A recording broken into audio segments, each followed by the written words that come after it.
Olá, o meu nome é José Maria Pimentel e este é o 45 graus regressado de férias. Espero que as vossas tenham sido descansativas, as minhas mais ou menos, mas também ninguém mandou ter filhos. E o episódio de hoje é um grande tema e um grande convidado para o regresso, como vão ver.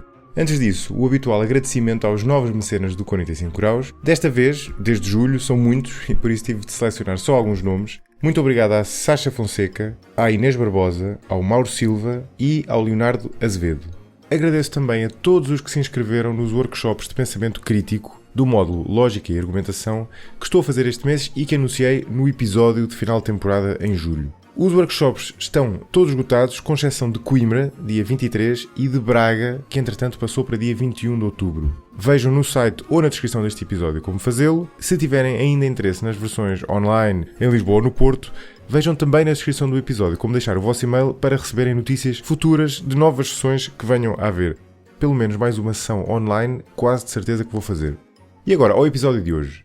Desde que o ChatGPT foi lançado no final do ano passado, que o tema da inteligência artificial veio de novo em força para a discussão, gerando quer entusiasmo, quer receios e muitas vezes na mesma pessoa. Entusiasmo por este grande salto tecnológico, e neste caso é um que nós não nos limitamos a ver em notícias como, quando algoritmos conseguiram vencer seres humanos no xadrez ou no jogo de Go, mas que nós próprios conseguimos usar diariamente de várias maneiras. Mas também receio porque, claro, o contacto com o ChatGPT mostra-nos como a inteligência artificial já está muito avançada e, portanto, voltou em força a conversa em torno dos perigos da inteligência artificial.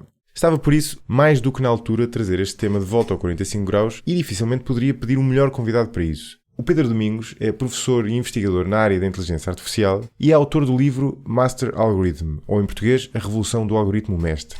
O Pedro licenciou-se pelo Técnico em Lisboa e depois doutorou-se nos Estados Unidos na Universidade da Califórnia em Irvine. E é atualmente professor emérito na Universidade de Washington.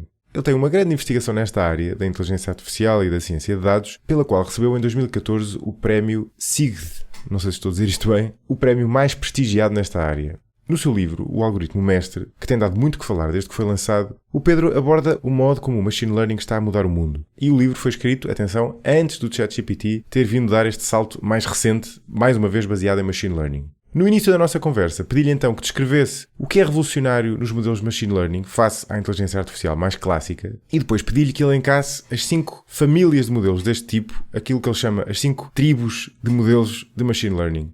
O Pedro organiza os modelos nesta área e, atenção, isto é uma taxonomia proposta por ele, mas como vão ver faz sentido, ele organiza-os em 5 famílias diferentes. Os conectivistas, nos quais se inclui o ChatGPT, os simbolistas, os evolucionistas, os de natureza bayesiana e os baseados em analogias. Pedi ao Pedro então que explicasse estes 5, sendo que depois, como seria de esperar, passámos mais tempo a descrever os modelos do tipo conectivista e, em particular, a perceber como funciona especificamente o ChatGPT. De seguida, discutimos o elemento central da tese que o Pedro propõe no livro, aquilo a que ele chama o algoritmo mestre. Perguntei-lhe o que ele quer dizer exatamente com o algoritmo mestre e como é que isso se relaciona com o grande objetivo nesta área, que é chegar à chamada inteligência artificial geral, ou seja, capaz de desempenhar qualquer tarefa humana. Isso levou-nos a discutir o que é ainda especial e difícil de replicar no cérebro humano pela inteligência artificial. Isso é, segundo o Pedro, e muita gente nesta área, e não só, também na filosofia, a capacidade de generalizar, ou seja, de reagir, de entender a uma situação nova que nunca tenha sido visto no passado. Isso é algo que estes algoritmos, mesmo o ChatGPT, têm ainda muita dificuldade em fazer. E finalmente, no último terço da conversa, abordámos o tema incontornável dos perigos na inteligência artificial. Será que vem aí uma singularidade, ou seja, que o desenvolvimento tecnológico irá crescer exponencialmente? E será que a inteligência artificial vai sair de controlo, ou pode sair de controlo já na sua configuração atual? Que outros perigos é que existem de curto e de longo prazo? Foi assim que terminámos esta conversa, muito desafiante e que, na minha opinião, foi dos episódios mais densos em conhecimento e em ideias, porque o Pedro também tem algumas ideias controversas dos últimos tempos no 45 graus. Espero que gostem, até à próxima. Pedro Domingos, muito bem-vindo ao 45 graus. Obrigado. Eu já falei aqui algumas vezes, tanto de inteligência artificial como de machine learning, mas acho que faz sentido, enfim, até para quem não tenha ouvido esses episódios, e para entrarmos aqui no tema, eu pedi-te para explicar a machine learning e porque é que é este paradigma que tem, este macro paradigma que tem dominado a inteligência artificial nos últimos anos. Isto já acontecia antes e desde o ChatGPT e outros modelos de chatbots que têm dado muito a falar nos últimos tempos, dá a ideia de que é a única coisa que se fala, não é? Portanto, o que é que existe no machine learning que é diferente e que o torna muito mais versátil e potente do que a inteligência artificial clássica, digamos assim, não sei se este é o termo certo. Sim, portanto, em primeiro lugar, o que é a inteligência artificial?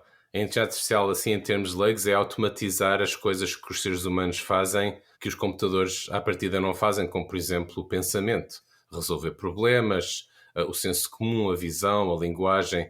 Uma dessas capacidades que nós procuramos automatizar é a aprendizagem. Portanto, machine learning ou aprendizagem automática é o subcampo da inteligência artificial que trata de automatizar a aprendizagem. E porquê é que isso é tão importante? Houve uma prévia onda de inteligência artificial que atingiu o máximo nos anos 80, em que o método era assim um método clássico de escrever programas para fazer diagnóstico médico ou para fazer calcular coisas, etc, etc. Mas esse paradigma falhou. E a razão por que esse paradigma falhou, portanto, a ideia é nós vamos escrever um monte de regras, é os chamados sistemas periciais, etc. Um dos problemas é o chamado problema da aquisição do conhecimento. Há demasiado conhecimento necessário e há sempre mais regras. E a certa altura houve um projeto muito conhecido chamado Cycles, diziam, em 10 anos, com 100 mil regras, está a inteligência artificial resolvida. 30 anos depois, com milhões de regras, ainda não está. Portanto, esse problema é resolvido pela aprendizagem automática. Em vez de escrevermos programas, o que a aprendizagem automática faz é, os programas são aprendidos automaticamente a partir dos dados. Nós damos ao sistema de aprendizagem exemplos do input, por exemplo, os sintomas do paciente, e o output desejado, por exemplo, o diagnóstico correto, e o sistema descobre como é que faz a computação do output pretendido a partir do input. E isto é extremamente poderoso porque, em primeiro lugar, resolve esse problema do chamado Knowledge Acquisition Bottleneck, o estrangulamento da aquisição do conhecimento. E outro aspecto é que, extremamente importante hoje em dia, é que, à medida que os dados disponíveis aumentam, o sistema torna-se mais inteligente, quase sem intervenção nossa. Portanto, uma das grandes diferenças dos anos 80 para agora é que a quantidade de dados disponível tem estado a aumentar exponencialmente e, portanto, esta abordagem baseada na aprendizagem torna-se cada vez mais poderosa, enquanto que a outra continua tão pouco poderosa como sempre foi. Sim, e eu já ouvi dizer várias vezes, e presumo que seja verdade, que os algoritmos em si de machine learning são pouco diferentes do que já existia há algumas décadas. O que mudou foi essencialmente mais computação e muito mais dados do que havia antes, que no fundo deram esta grande vantagem a este... Isso é verdade e não. De facto, isso é uma posição muito comum, mas eu penso que a realidade é a seguinte. Há 3 grandes fatores no sucesso da aprendizagem. Haver mais dados, haver mais computação, porque sem mais computação a gente não consegue ter partido dos mais dados. E também é verdade, isto para mim é um aspecto interessante, que os grandes paradigmas da aprendizagem automática, os grandes tipos de algoritmos, digamos assim, são os mesmos desde os princípios, desde os anos 50. As ideias básicas neste campo que está a mover-se a uma velocidade incrível são as mesmas agora que eram há 50 ou 60 anos. Mas o que nós podemos fazer hoje em dia depende criticamente de inovações algorítmicas que foram feitas nos últimos 10, 20, 30 anos. Portanto, nós mesmo com essa computação toda e esses dados todos, se só tivéssemos hoje exatamente os algoritmos que tínhamos nos anos 80, não íamos a lado nenhum. Portanto, essa inovação dos algoritmos é também muito importante. Sim. E o que é que acontece lá dentro especificamente? Porque tu deste uma explicação que eu já ouvi dizer muitas vezes, que é basicamente nós damos os inputs e os outputs e o próprio algoritmo, quer dizer, o próprio sistema aprende automaticamente a ligar uns e outros, não é? E eu entendo essa explicação até certo ponto, não é? Mas está lá alguma coisa dentro, não é? É certo que não está o que estava nos algoritmos clássicos, que era tudo pré-escrito, não é? A totalidade. Mas há uma infraestrutura, não? Há uma arquitetura que permite ligar esses inputs aos outputs. E depois eu sei que há muitos paradigmas diferentes dessa arquitetura, mas quer dizer, se é possível explicar isto genericamente, o que é que lá está? Quer dizer, que não é um algoritmo vazio, naturalmente, não é? Porque senão não precisava de ter sido inventado. Não. O que é que lá está que permita depois que existe essa aprendizagem, não é? Que existe essa quase autoprogramação a partir daquele ponto inicial. Precisamente, aí é que está o ponto essencial. E o que está lá podem ser várias coisas, como estavas a dizer, há vários paradigmas. O paradigma mais conhecido hoje em dia, o chamado Deep Learning, conexionismo às redes neuronais, é baseado na ideia de imitar o cérebro. O teu cérebro faz isto, não é magia. Portanto, recebe determinados inputs e aprende a associá-los a outros outputs, etc, etc. Como é que ele faz isso? Tens dentro do teu cérebro uma grande rede de neurónios e essa rede de neurónios, por exemplo, tu vês uma imagem de um gato e dizes, gato. Como é que foi feita esta associação? Neste paradigma, o que acontece é que há uma rede que computa várias saídas possíveis. e depois o que compara é as saídas, inicialmente é aleatório, os pesos são aleatórios, como no teu cérebro, presumivelmente, e depois o que faz é ajustar esses pesos para tentar fazer o output pretendido e o output gerado aproximarem-se. Isto é um algoritmo conhecido chamado backpropagation, a retropropagação. Que é o que está por trás do ChatGPT e outros, não é? É o que está por trás destas coisas todas. Sim. Esse algoritmo a certo nível é uma coisa extremamente simples, está apenas a fazer o seguinte, está a minimizar o erro das previsões feitas pela rede neuronal. A rede neuronal é simplesmente uma função muito grande, muito complicada, não linear, que ajustando os pesos pode se transformar em qualquer função possível. Isto é um teorema que diz que com suficiente capacidade podes realizar qualquer função. E apenas o que a retropropagação faz é apenas minimizar a diferença, é ajustar os parâmetros da função para minimizar a diferença entre a previsão e a realidade. Portanto, é de certa forma uma coisa estupidamente simples.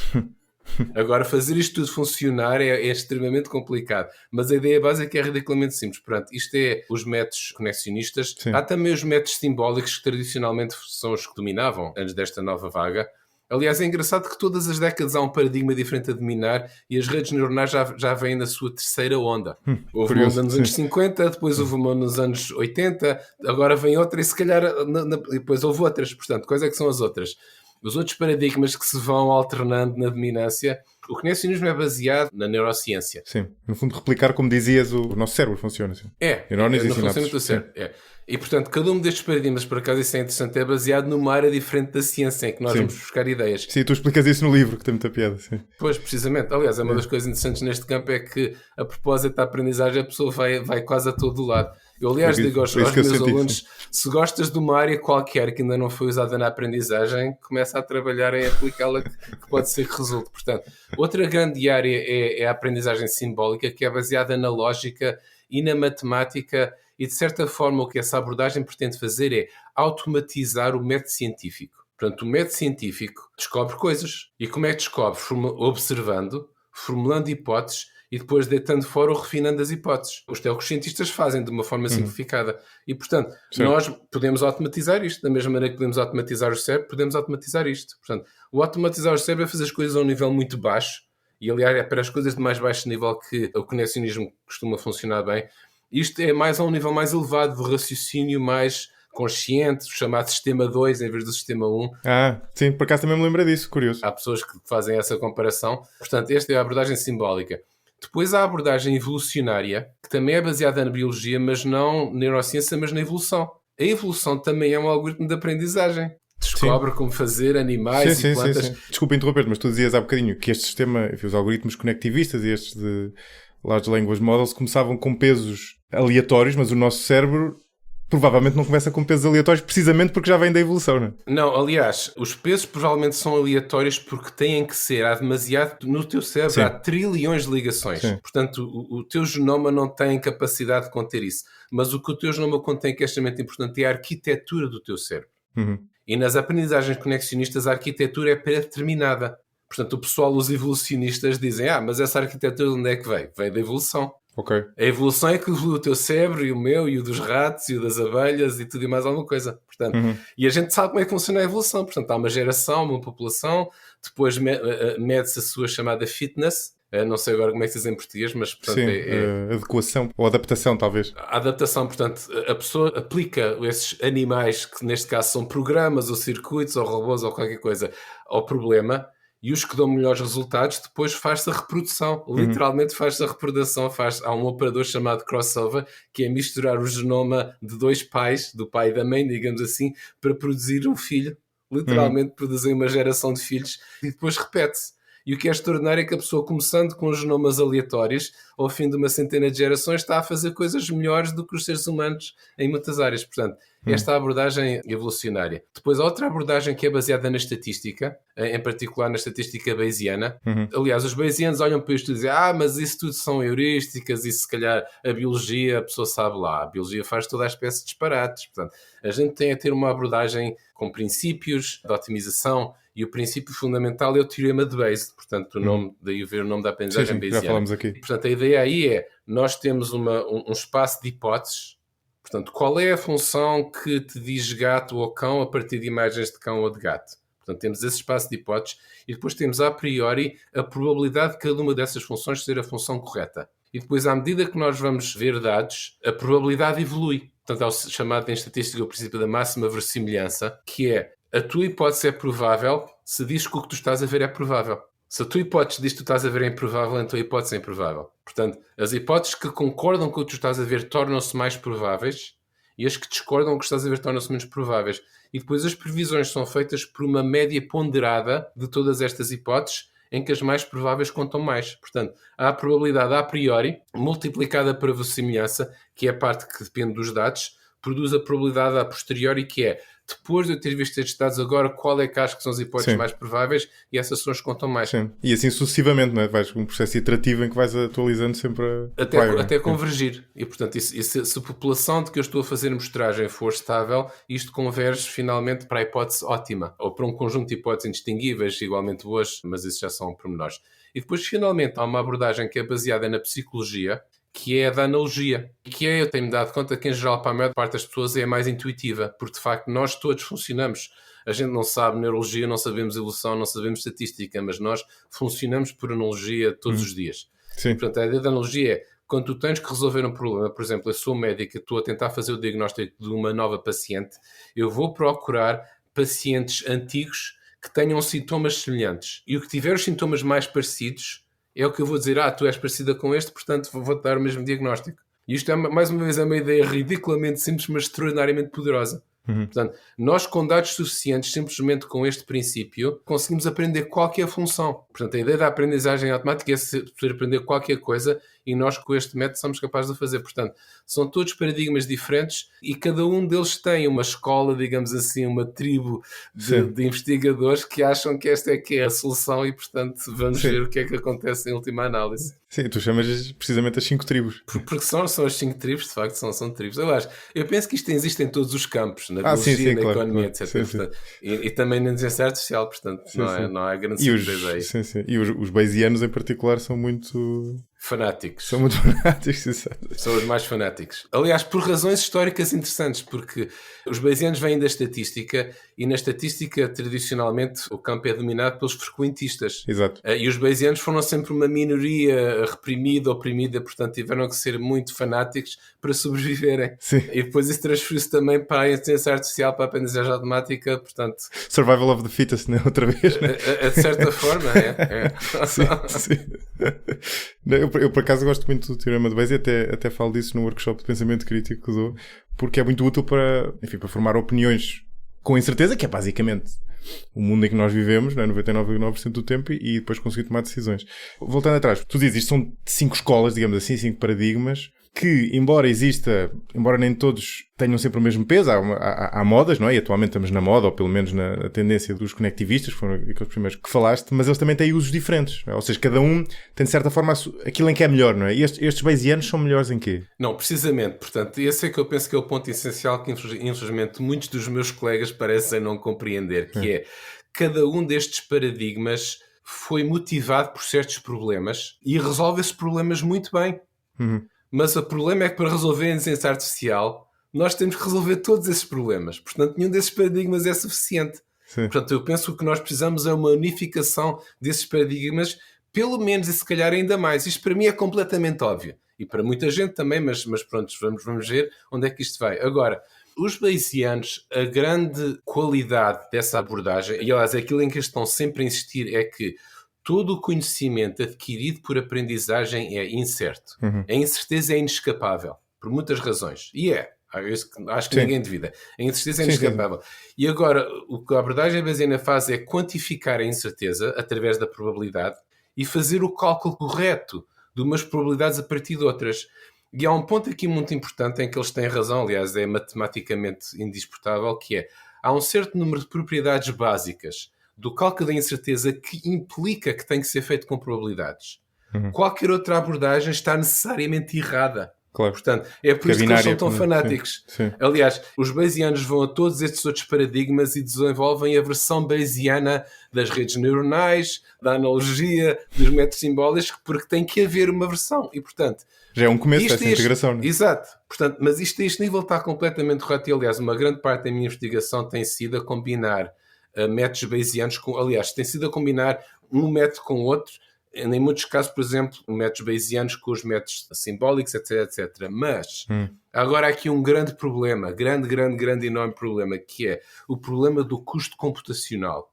O custo computacional da aprendizagem bayesiana é astronómico. Porque a gente, para fazer a aprendizagem bayesiana correta, a pessoa tem que fazer a média ponderada de todas as hipóteses. E se o espaço de hipóteses que a gente considera for pequeno, provavelmente não inclui a correta. Não inclui a verdadeira definição de um gato e do cão. Se for suficientemente grande para incluir tudo o que é preciso, é tão grande que precisava um computador muito maior do que o universo para fazer o cálculo. Portanto, nós temos necessariamente que fazer o cálculo aproximado e é nisso que os bayesianos passam 99% do seu tempo, é a tentar melhor maneiras de fazer o cálculo aproximado. E a certa altura a pessoa dá-se conta, ou pelo menos eu dei-me conta que quando a pessoa começa a fazer essas aproximações, volta outra vez para as heurísticas. E a certa altura está a fazer uma coisa que não é mais nem menos heurística do que os outros todos. Sim. Portanto, a certa altura, embora a probabilidade seja teoricamente a maneira correta de fazer as coisas, na prática não é suficiente. E agora, o que é que a pessoa faz em vez disso? Essa é que é uma questão de investigação interessante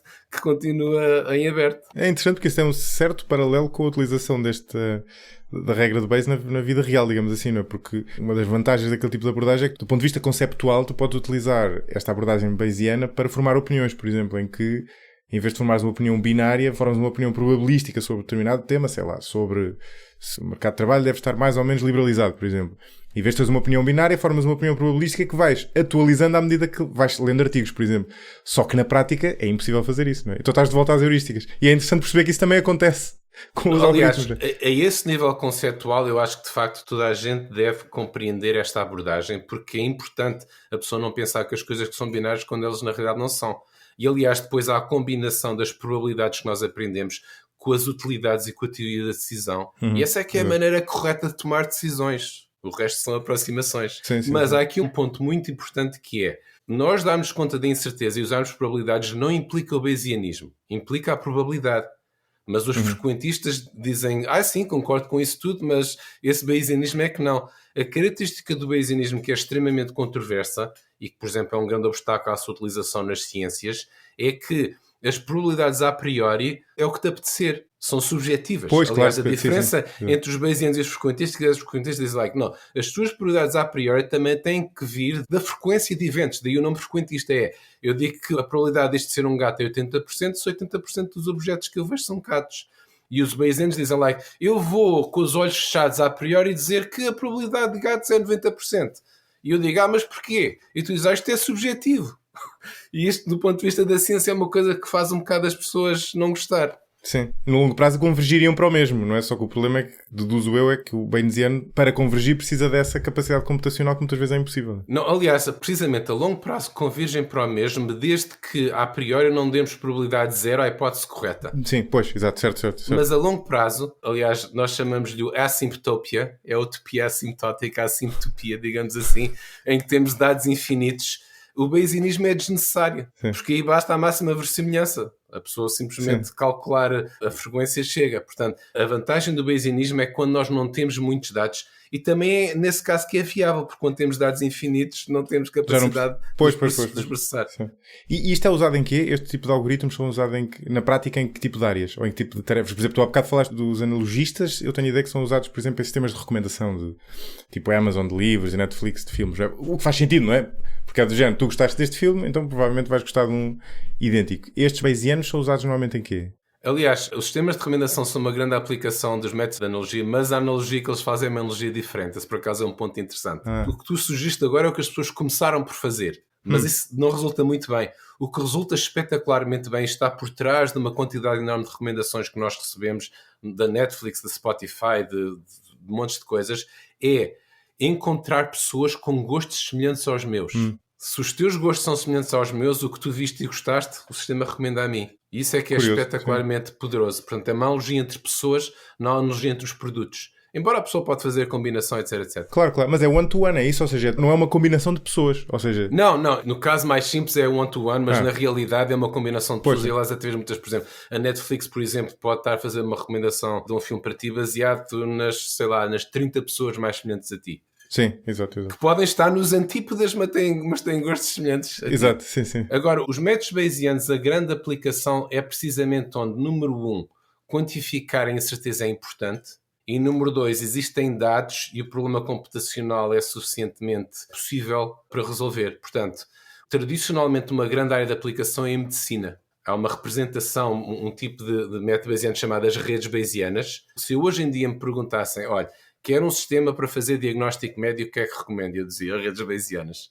Outro exemplo diferente, a Google, antes de vir esta vaga dos sistemas neuronais, os grandes sistemas da Google eram bayesianos ou pelo menos probabilísticos. Por exemplo, o sistema que escolhia os anúncios a mostrar nas páginas ou com os resultados de pesquisa, que é como a Google ganha todo o dinheiro, era uma rede bayesiana enorme. O sistema de tradução automática, portanto, aqui há 10, 15 anos havia já o Google Translate, que era um sistema de tradução automática que as pessoas diziam, os tradutores vão todos perder os empregos, porque isto agora já faz tradução automática tão boa como as pessoas. Era mais uma vez um destes sistemas probabilísticos, em que aplicava o Theorem of Bayes, com a probabilidade a priori, por exemplo, estava a traduzir português para inglês. Tinha a probabilidade a priori do que seria o inglês e tinha a probabilidade do inglês dado do português, combinava para produzir a tradução. Portanto, qualquer destas abordagens pode-se, em princípio, aplicar a tudo. Onde é que é melhor e é pior? Também há várias dimensões para que a gente pode olhar, mas em última análise não há como experimentar e ver. Sim. A inteligência artificial está sempre a dar surpresa. A pessoa apresenta que vai ser isto melhor, é aquilo. Pensa que isto vai ser fácil, vai ser difícil e vice-versa. Por exemplo, uma das grandes descobertas da inteligência artificial que é muito relevante para a sociedade é que as pessoas partiram do princípio que iam ser primeiro as tarefas de manuais, os chamados blue collar, a ser automatizadas, porque são as de mais nível baixo, e as de nível mais alto é que são as últimas. É precisamente o contrário.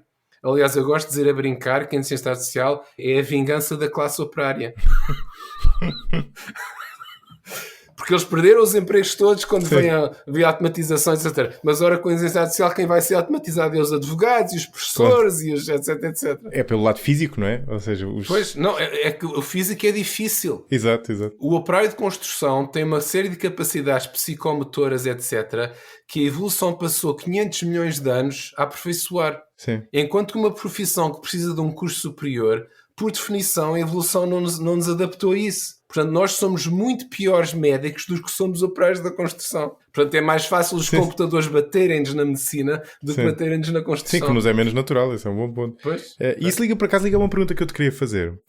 Porque eu tenho ideia, enfim, acho que não estou muito enganado, que a robótica tem evoluído a um ritmo mais lento do que o resto das ciências da informação. Não sei se estou a usar o termo correto. E, portanto, sei lá, nós, nos últimos anos tem havido um ascendente grande destes modelos de machine learning e agora, mais recentemente, nestes modelos conectivistas baseados em modelos de linguagem e o ChatGPT em particular.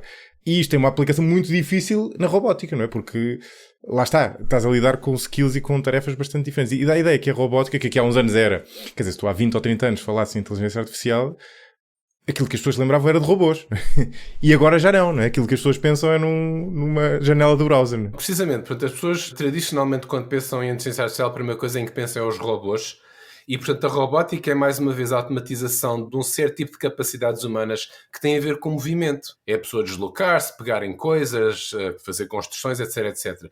E a robótica, tens razão, é muito mais difícil do que os outros campos, por duas razões. Um é precisamente este que, portanto, é genuinamente um problema que nós ainda não sabemos como resolvê-lo. Portanto, a capacidade que os seres humanos têm de manipular coisas é extraordinária. A gente não compreende onde é que ela vem. Portanto, os algoritmos que funcionam bem, por exemplo, para o diagnóstico médico, para a robótica não chegam. E não é por falta de a gente tentar. Há milhares de pessoas a tentarem há décadas. Depois, há outro aspecto muito importante hoje em dia, que é o ChatGPT tira partido de haver trilhões de palavras na web. Portanto, para fazer linguagem, compreensão de linguagem e esse tipo de coisas, nós temos uma quantidade de dados espetacular. Para a robótica não temos. Eu tenho um colega meu que a certa altura passou um tempo na Google em que eles tinham centenas de robôs em paralelo, todos a brincarem para gerar dados para aprender. Mas mesmo isso não gera nem 0,01% dos dados que nós temos na linguagem. Portanto, a robótica, por um lado, é um problema mais difícil e, ao mesmo tempo, também tem menos dados. Portanto, é um problema. Sim, não levou esse impulso. Quer dizer, no fundo, grande parte do impulso da inteligência artificial nos últimos anos vem do Big Data, não é? Da profusão de dados. E na robótica isso não aconteceu, não tinha pensado nisso. Sim. E depois esse outro ponto que tu disseste também é importante, não é? E liga àquela questão do ensino, não é? Essas competências motoras são inconscientes por natureza, não é? Por isso é que nós não conseguimos guiar um carro. Quando nós guiávamos um carro conscientemente era quando estávamos a aprender a conduzir, não é?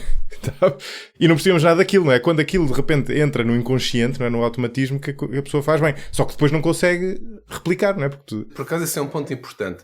O ser inconsciente à partida não é um problema. Aliás, um dos grandes benefícios da aprendizagem é que nós podemos fazer o computador aprender coisas que nós não sabemos explicar. E guiar um carro é precisamente o exemplo ótimo disso. É estes self-driving cars que já existem há décadas. As pessoas pensam que é uma coisa recente, mas existem há décadas. Basicamente, ele tem uma câmara de vídeo apontada para a estrada, a ver o que a pessoa vê, e está ao mesmo tempo a registar o que é que a pessoa está a fazer com o volante e com os pedais, e correlaciona as duas coisas. Portanto, aprende a guiar imitando-te. Os inputs, certo. Tu sabes guiar, ninguém sabe como programar um carro para guiar, mas com aprendizagem nós pomos o carro a guiar imitando as pessoas. Agora, infelizmente, não tão bem como as pessoas. E, aliás, o problema dos self-driving cars é um problema interessante porque, ao contrário de muitas áreas das robóticas, nessa área até temos muitos dados. Sim. A Google já tem milhões de horas de guiar, mas o problema é que 99,9% desses milhões de horas é a mesma chachada de sempre. É a repetição de coisas que o carro já sabe fazer. E depois, de vez em quando, aparecem estas coisas chamadas corner cases, que são aqueles casos raros, mas importantes, em que a pessoa sabe o que fazer e o computador não sabe, porque nunca viu nada, nem nada parecido, e, portanto, faz um disparate completo. Sim, nós sabemos pela experiência noutras áreas, não é? Pela experiência noutras áreas e pela generalização. Aliás, a questão essencial na aprendizagem e a generalização é... A memorização é, se eu tenho agora aqui um paciente que é igualzinho a um anterior, vem o mesmo diagnóstico. A arte toda da aprendizagem, quer nos seres humanos, quer nas máquinas, eu tenho aqui um paciente ou uma situação na estrada que é diferente de todas as que tive no passado, mas eu ainda sei o que fazer indo buscar a coisas que eu vi antes. E a grande diferença hoje em dia entre os seres humanos e a aprendizagem automática é que os seres humanos fazem generalização muito, muito mais longe do que a aprendizagem automática. Essa, aliás, é talvez a grande crítica a estes modelos conectivistas, não é? Correta, sim. Ou seja, que não conseguem, como se houvesse uma paisagem, eles não conseguem ir ao ponto ao lado, mas não conseguem precisamente saltar para um ponto que está a uma distância grande ao contrário do que nós fazemos. Então, mas vamos por aí, que acho que é o percurso correto para depois irmos dar a este ponto que liga, acho eu, à tua ideia do Master Algorithm, não é? do algoritmo mestre. Porque eu acho que vale a pena, até para quem nos está a ouvir, perceber um pouco melhor estes modelos conectivistas, que foram os primeiros que nós falámos, e o ChatGPT em particular. Tu explicaste no início que isto no fundo são redes neuronais e, pelo que eu percebo, grande parte do segredo é o facto de elas terem várias camadas, ou seja, não é só uma única camada, são várias camadas que permitem fazer esta calibração e esta correção de erros ao longo do tempo, e que de novo não é muito diferente do que existe no nosso cérebro, não é? Porque no fundo o nosso cérebro funciona com base em sinapses que disparam, quer dizer, não disparam de uma maneira binária, não é? Disparam com uma força que vai ao longo do tempo produzindo ou não determinadas memórias, produzindo ou não determinadas ideias.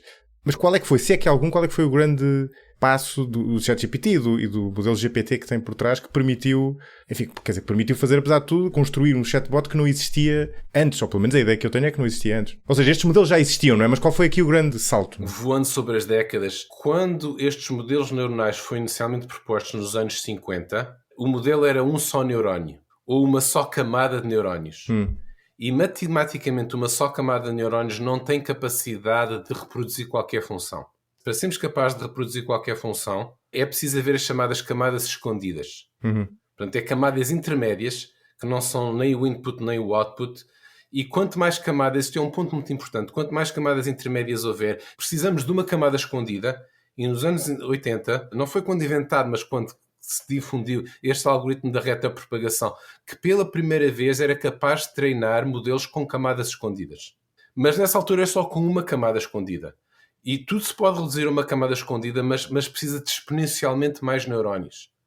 Portanto, o sonho era sempre ter muitas camadas, e daí é que veio o nome Deep Learning. O Deep Learning é a rede ser profunda de ter muitas camadas. Deep Learning literalmente refere-se a redes neuronais com muitas camadas. Portanto, esse foi o primeiro passo importante, foi ter redes neuronais com muitas camadas. Mas isso já existe há, não sei, 10, 15 anos, não sei, pelo menos já ouço falar há... Precisamente, portanto, nos anos 80 e 90, as pessoas, eu lembro-me dessa altura, do ótimo, que foi quando eu era aluno de pós-graduação, as pessoas diziam, isto agora vamos acrescentando camadas e daqui a pouco estamos no cérebro humano. Não foi assim tão simples. Não foi tão fácil. Mas agora, esta onda atual que começou com a AlexNet no ano 2012, é precisamente a onda do Deep Learning, é modelos com muitas camadas. Agora, o ChatGPT em particular é uma inovação que tem 5 anos de idade, que são os transformadores, que é uma arquitetura específica. Portanto, nós hoje em dia temos arquiteturas com centenas de camadas.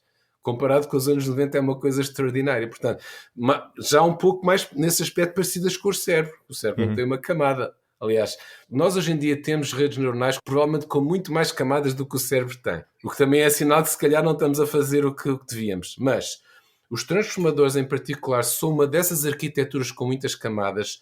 A pergunta que estavas a fazer é: qual é que é a inovação fundamental nos transformadores? E há uma inovação fundamental, mas é engraçado que hoje em dia a gente vê centenas de artigos a falar dos transformadores e nenhum deles põe o dedo. Aliás, o que fazem muitas vezes é hand-waving e dizem assim umas coisas. E a questão essencial é a seguinte: temos que ir um bocadinho atrás. E o que é um language model?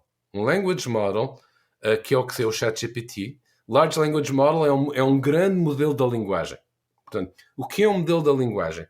O modelo da linguagem é uma ideia antiguíssima, desde os anos 70 que já há modelos da linguagem. E é um modelo simplesmente que prevê qual é a próxima palavra num texto a partir das anteriores. Portanto, se eu disse o cão foi atrás do, tu dizes, gato. Portanto, estás a prever a próxima palavra a partir das anteriores.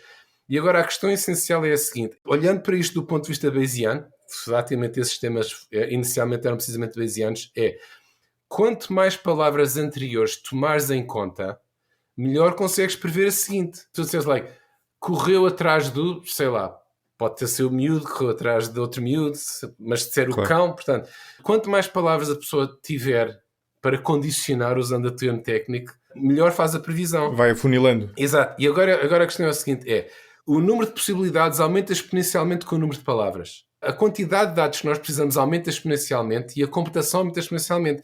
O grande breakthrough da Google em numa área ser alta, primeiro foi a correção de ortografia, depois a tradução, foi como eles tinham mais dados do que alguma vez alguém tinha tido, eles em vez de condicionarem em uma palavras ou duas, tipicamente os modelos dos anos 70 e 80, previam a próxima palavra baseada nas duas anteriores. O que parece pouco, mas já é muito em termos do custo. E a Google condicionava em 4, 5, 6. E o que é interessante nisto é que, mesmo sem saber nada de neuronais, a pessoa só extrapolando esta curva de quando eu vou condicionando em mais palavras, a melhoria do desempenho, é espetacular. A pessoa só olhando para isso, se eu conseguir condicionar em 100 palavras, vou fazer coisas, vou escrever textos maravilhosos. Eu dou-te um exemplo pequeno. O meu filho, quando tinha 13 anos, só para se divertir, fez em Python um programazinho que ele chamou Markov Bot, porque é baseado nas cadeias de Markov. Que é o que tu estudas, não é? Precisamente. Que é a tua investigação. Uma das coisas, uma das partes. E estes modelos são todos cadeias de Markov, de uma forma ou de outra. Portanto, esse é o termo técnico. Portanto, ele chamou o Markov Bot. Foi um programa que simplesmente previsia a próxima palavra, baseada nas 3 ou 4 anteriores. E ele treinou numa série de artigos de revistas científicas e mostrou-me um parágrafo, sem me dizer, mostrou-me um parágrafo e disse: o que é que achas deste parágrafo? E eu disse: sim, é o costume. E ele aí disse-me: olha, não, isto foi gerado pelo meu Markov Bot. Portanto, isto é um miúdo de 13 anos a fazer um programa de 200 linhas em Python, consegue fazer uma coisa que já me enganava a mim. Sim, o ChatGPT é apenas este fenómeno, mas a uma escala vastamente superior. Onde é que entram os transformadores aqui? É que quando eu quero condicionar em 100 palavras é impossível. Não há memória no universo para isso. O que os transformadores permitem fazer é escolher, por exemplo, das 100 ou 1000 ou 1 milhão de palavras anteriores, quais é que são as palavras relevantes. Ok. Essa é que é a questão interessante. E não só escolher, mas aprender a escolher utilizando a retropropagação. E com isto, basicamente... Retropropagação é correção de erro, basicamente, não é? Precisamente. Portanto, o que os transformadores fazem, que nunca tinha sido feito antes, é a retropropagação escolhe automaticamente quais é que são as palavras relevantes no passado para prever a seguinte. E isto parece simples, mas é extraordinariamente poderoso, e esse poder estamos nós hoje a vê-lo na utilização do ChatGPT em todas essas aplicações. Sim, é como se usasse uma... Enfim, não sei se estou a ver isto bem, mas... dá a ideia que usa uma avaliação probabilística em 2 passos, porque usado sempre que é qual é a palavra mais provável de surgir a seguir, mas filtra antes pela questão desta frase, as palavras mais prováveis de serem relevantes para eu depois ir avaliar. É precisamente. Aliás, em termos matemáticos, há umas interações multiplicativas que não existiam antes e que é precisamente o que torna isto possível. Sim, no fundo torna-no muito mais eficiente. Não é explicitamente probabilístico, mas digamos que é implicitamente probabilístico. Sim. Interessante. Contribua para a continuidade e crescimento deste projeto no site 45grauspodcast.com. Selecione a opção Apoiar para ver como contribuir, diretamente ou através do Patreon, bem como os benefícios associados a cada modalidade. Tu já há bocadinho falaste da questão da generalização, que eu acho que está muito... Enfim, intuo que está relacionado com a tua ideia do algoritmo mestre e falaste das 5 tribos, não é? Destes 5 paradigmas.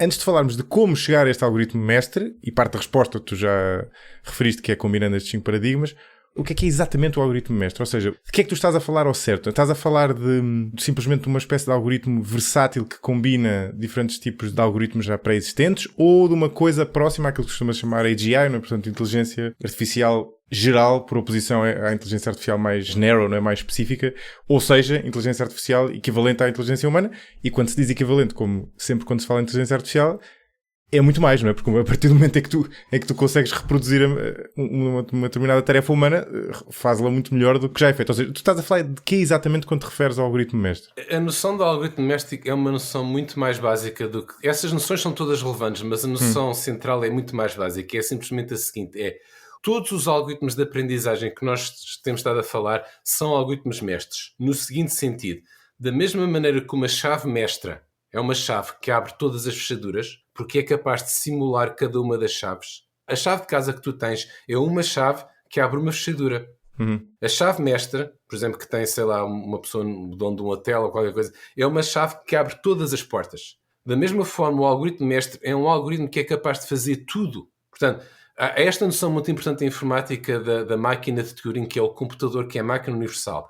A mesma máquina é capaz de fazer tudo. E hoje para nós isto é uma ideia intuitiva, mas na altura em que o Alan Turing introduziu esta noção, era uma noção extraordinária, porque o que é isso? Uma máquina que faz tudo. A máquina de escrever, escreve, a máquina de lavar, lava, a máquina de cozer, cose. Não é uma máquina que faz essas coisas todas, mas o computador é uma máquina que faz essas coisas todas. Portanto, de certa forma, o computador é a máquina mestre. Tu pegas no teu telemóvel e o telemóvel faz uma infinidade de coisas. É um relógio, é um telefone, é um computador. Quer dizer, é incrível. Portanto, há um circuito ali que faz isto tudo. Mas agora, o que isso deixa em aberto é, mas como é que ele faz estas coisas? Tem que ser programado por nós. Portanto, a ideia da aprendizagem, a ideia fundamental da aprendizagem é que tu tens um algoritmo de aprendizagem que se transforma em qualquer um desses algoritmos. O mesmo algoritmo é capaz de fazer diagnóstico médico, de pilotar um avião, de jogar xadrez, de tudo o que quiseres, se lhe deres os dados necessários para ele aprender. Portanto, os dados são os que transformam a chave mestra na particular para aprender aquela fechadura. No fundo é desenvolver um algoritmo versátil que permita, uma vez alimentado pelos dados, fazer tudo aquilo que tu já fazes, só com algoritmos diferentes, especializados, digamos assim. Precisamente. E agora, a primeira questão é, mas esse algoritmo existe? E há uma prova matemática e uma prova empírica. A prova empírica é que o teu cérebro é um algoritmo mestre, incontestavelmente. E outra prova empírica é a evolução. A evolução é um algoritmo mestre. A evolução é capaz de criar tudo e mais uma coisa. Portanto, nós sabemos que existem algoritmos mestres no mundo real. Há também a prova matemática que é, em todos estes paradigmas existe um teorema que diz, utilizando esta representação, nós somos capazes de representar qualquer função, utilizando uma rede neuronal, utilizando um conjunto de exemplos para analogia, utilizando um conjunto de regras simbólicas. Portanto, cada um destes métodos, nós sabemos que a priori, com o algoritmo certo, é possível aprender qualquer coisa. Portanto, nós sabemos, tanto matematicamente como empiricamente, que este algoritmo é possível. Agora, porque é que nós não temos já o algoritmo mestre? Porque na prática o que acontece, como já tínhamos aludido, é que cada um destes algoritmos depois verifica-se que é bom para algumas coisas, mas não bom para outras. O verdadeiro algoritmo mestre é um algoritmo que tem que ser bom para todas estas coisas ao mesmo tempo. Pelo menos ao nível que o teu cérebro, por exemplo, as redes neuronais não são boas para todas as coisas que o teu cérebro é. Por exemplo, não fazem descoberta científica, não fazem robótica, não fazem uma série de coisas. Fazem visão, fazem linguagem. Portanto, esse algoritmo que é na realidade capaz de descobrir tudo ainda não existe. E agora a questão é como é que o descobrimos. E agora há várias abordagens a essa questão. Sim, e antes disso, muita gente argumentará, digo eu, que só por isso não é necessariamente preciso um algoritmo mestre. Ou seja, tu se calhar estás melhor com os vários algoritmos especializados porque são mais eficientes cada um na sua área, não é? Não, precisamente. Isso é uma questão essencial. Mas repara, isso é verdade do teu cérebro. O teu cérebro é capaz de fazer adições e multiplicações, mas é extraordinariamente ineficiente. E, aliás, em última análise, para qualquer aplicação, é sempre melhor ter um algoritmo específico para aquela aplicação. Exato. Mas agora veio aqui um exemplo muito importante, que é o dos microprocessadores. O microprocessador foi uma coisa inventada nos anos 50, que é, inicialmente, antes disso havia circuitos integrados que faziam tarefas específicas. E cada vez que a gente queria fazer uma nova tarefa, precisava de projetar e construir um novo circuito. E por esse método não fomos muito longe. Quando inventaram os microprocessadores, o microprocessador é um circuito que faz tudo. Literalmente tudo. Porque tudo o que tu vês é feito por... Mas não é o mais eficiente, não é? para cada uma dessas coisas, se tu quiseres, podes ir buscar um chamado AC, que é Application Specific, que faz aquilo melhor. Mas a grande vantagem é que a velocidade a que tu consegues e a simplicidade e a facilidade é vastamente mais importante do que esse ganho de eficiência. Quando o ganho de eficiência é importante, então tu podes depois ir fazer as coisas mais eficientes, e mais uma vez isso também acontece com a aprendizagem. Portanto, embora seja verdade que em última análise para qualquer aplicação há sempre um algoritmo específico mais eficiente, se o que a gente quer é inteligência artificial, precisamos ter um algoritmo mestre como o nosso cérebro ou como um microprocessador. Mais uma vez, o que falta no microprocessador é a capacidade de aprender, mas a generalidade do circuito já lá está. Então, mas em que medida é que o que tu estás a propor como algoritmo mestre, ou a ideia de algoritmo mestre, não é um caminho para a inteligência artificial geral, não é? Onde é que eles se separam? Não é, aliás... Ok, pronto, eu tinha entendido mal, ok. Como eu estava a dizer, o que tu disseste é correto, mas não é noção fundamental. Agora, por exemplo... Certo. Agora isto é assim. É a implicação, sim. Se nós queremos chegar à inteligência artificial, e é esse o objetivo, eu penso que há duas vias, a curta e a longa. A via longa é a via tradicional, que é vamos construir esta parte e mais aquela, temos a memória, temos a atenção, temos o movimento, temos a linguagem, e vamos tentar juntar estas partes todas. Isso até agora tem falhado e penso que vai continuar a falhar. Há a via curta, que é descobrir o algoritmo mestre. Descobres o algoritmo mestre, dá-lhes os dados necessários e chegaste. Portanto, obviamente, destas duas abordagens é a segunda em que eu, que eu acho mais interessante. Sim. E como é que tu achas que se chega lá? Parte da resposta, já deu para perceber, e quem lê o livro também percebe bem, é a combinação destas 5 escolas, não é? Destes 5 modelos, não é? E, enfim, já agora não sei se queres elaborar um pouco sobre isso, não é? Ou seja, como é que eu ia te perguntar isto? Quando a pessoa elenca, neste caso 5 modelos, parece que eles estão à mesma distância todos uns dos outros, não é? Na verdade, há aqui, enfim, pelo menos eu vendo de fora, intuo aqui uma certa proximidade que sei lá, os conectivistas e os evolucionistas parecem mais próximos do que, respectivamente, esses dos simbolistas ou dos analogistas. Isso para traduzir para português é sempre mais complicado. Ou dos bayesianos, não é? Ou seja, eles não parecem estar à mesma distância uns dos outros, o que significa que podem não ter todos o mesmo contributo para este algoritmo mestre. Ou têm, ou seja, perguntando de outra forma, como é que eles se combinam? Que contributo é que cada um deles dá para este algoritmo mestre? Bem, eu penso que eles são todos necessários porque, de facto, cada um deles resolve um problema importante. Portanto, na retroprogramação resolve o problema do chamado credit assignment, que é, estás a tentar aprender um sistema muito complicado e quando o sistema falha, de quem é que é a culpa? Quem é que eu vou modificar? Tens aqui um sistema com milhões de partes, é um problema muito difícil. A retroprogramação resolve esse problema. Cada um dos outros paradigmas tem também um problema que resolve. E a questão importante não é utilizar o paradigma, é nós temos que resolver esses problemas todos. Por exemplo, a grande vantagem da aprendizagem simbólica que nenhuma das outras tem é que descobres conhecimento de forma modular. Descobres regras que depois podem ser combinadas de formas completamente diferentes, em contextos completamente diferentes daqueles em que foram aprendidos. Sim, são abstrações no fundo, não é? Exato. O que as redes neuronais não são capazes de fazer, e daí é que vem a sua falta de robustez. Portanto, nós temos que resolver todos esses problemas. Eu penso que isto é incontestável. Agora, a maneira óbvia de os resolver, para mim é, e para muitos outros, é, nós já temos algoritmos que resolvem cada um deles. Se os combinarmos, então resolvemos esses problemas todos. Agora, há grande dificuldade em combiná-los, e aliás, ao longo dos anos já houve pessoas que diziam que isto era impossível, mas hoje em dia é claramente possível, porque em grande parte já está feito. E aliás, uma grande parte da minha investigação nos últimos 30 anos foi combinar estas coisas duas a duas. A minha tese de doutoramento foi combinar a analogia com o simbólico. Depois, a investigação mais conhecida que eu fiz foi combinar os métodos simbólicos com os bayesianos. Com os bayesianos, sim. Mais recentemente, as neuronais, etc, etc. E hoje em dia nós já conseguimos combinar 3 e 3, 4 e 4 e basicamente Nós já temos hoje maneiras de combinar todos os 5. Agora, penso que há ainda grandes questões a resolver, mas podemos deixar isso para tarde. Não, podes dizer agora, que era o que eu te ia perguntar agora. Ou seja, o que é que falta depois de combinar os... Faltam várias coisas. Uma é que há muitas maneiras possíveis de combinar estes algoritmos, a maior parte das quais não são suficientemente eficazes. Uma coisa é fazer a combinação teórica, e isso é fácil, já fizemos. Outra coisa é fazer uma combinação. Aliás, eu posso fazer uma analogia que penso que é bastante útil, que é, na física, famosamente, há 4 forças que parecem à partida muito diferentes. Portanto, há a gravidade, há o eletromagnetismo, há as forças fortes e fracas nucleares. As pessoas na física e nas ciências maturas, digamos assim, à partida, o tentar unificar as coisas, é óbvio que devemos tentar unificar. Não sei porque é que em inteligência artificial há mais resistência a esta. Aliás, sei, mas pronto. Mas penso que também é sob um caminho. Os grandes progressos da física foram unificar coisas umas a seguir às outras. E hoje em dia, o chamado Standard Model unifica 3 dessas forças. Portanto, o eletromagnetismo e as forças nucleares forte e fraca. Falta a gravidade. Portanto, o grande problema em aberta física é unificar a gravidade com as outras forças. Mas a questão é, a partir dessas forças parecem tão diferentes que parece impossível combiná-las. Mas nós hoje sabemos, por exemplo, a eletricidade e o magnetismo parecem muito diferentes, mas na realidade são 2 aspectos do mesmo fenómeno. O eletromagnetismo e as forças nucleares à partida parecem muito diferentes, mas hoje em dia sabemos que são o mesmo fenómeno e como. E o que eu penso é que o que se passa com estes paradigmas da aprendizagem é precisamente o mesmo. A dificuldade é que, à partida, a pessoa vê o simbólico, o evolucionista, o conexionista, parecem completamente diferentes. Mas como é que a pessoa pode unificar estas coisas?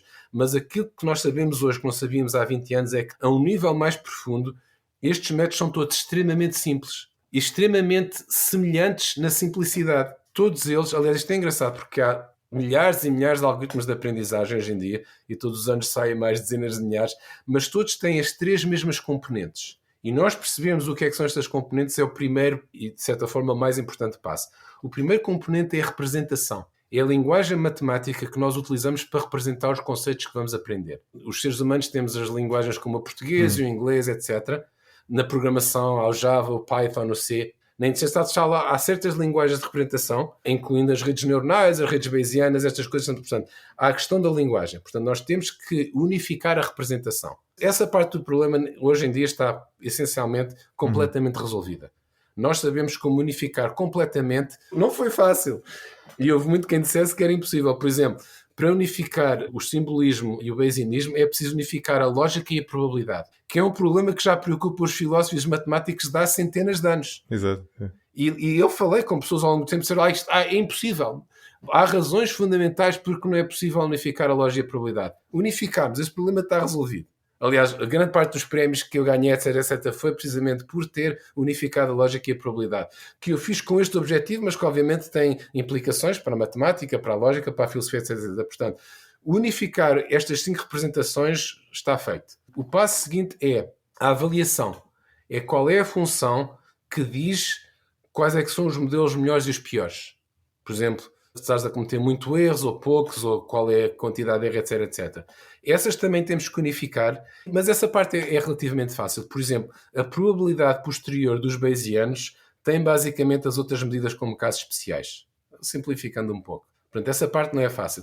E finalmente há a parte da procura, que é, neste espaço de hipóteses definido pela minha representação, com essa função objetivo, chama-se mesmo a função objetivo, há um processo de procura ou de otimização para encontrar a melhor. E agora os diferentes paradigmas usam diferentes métodos. Por exemplo, a procura discreta, o gradient descent, que é uma forma de procura contínua que usa as redes neuronais, o crossover, que é o que usa os algoritmos genéticos. Portanto, também temos que unificar esses. E há, mais uma vez, maneiras de fazer isso tudo.